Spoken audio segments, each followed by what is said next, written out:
بر دوشنبه خاکی کولاب آوری از زرافشان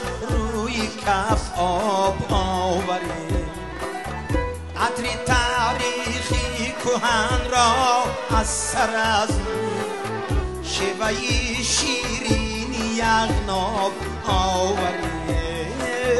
بر دوشنبه خاکی کولاب آوری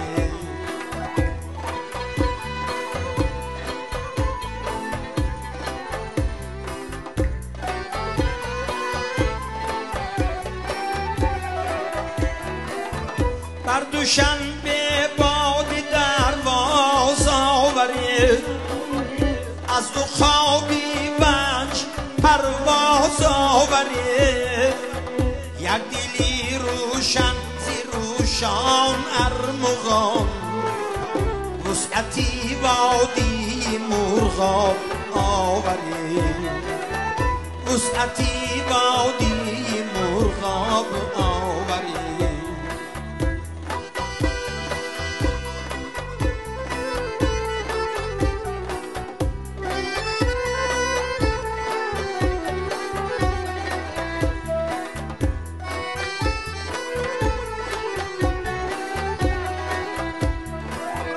بر دوشنبه چشم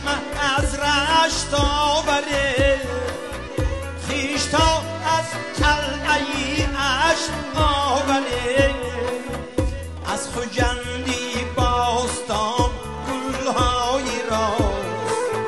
معدنی مهرزی انزاب آوره از خجندی باستان گلهای راست معدنی مهرزی انزاب آوری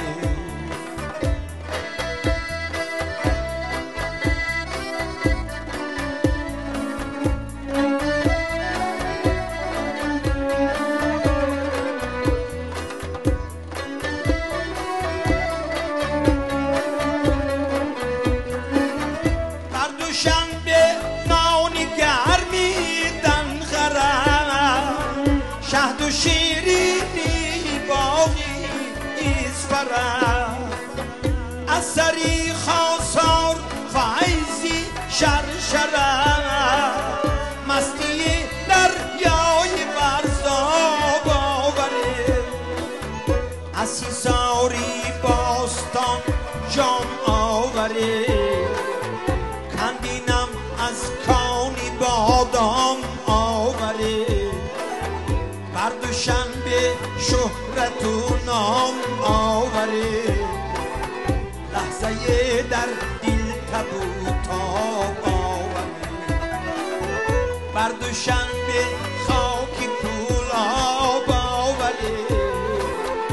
از زرافشان روی کف آب آوره از زرافشان روی کف آب آوره لحظه در دل تبوتاب آوری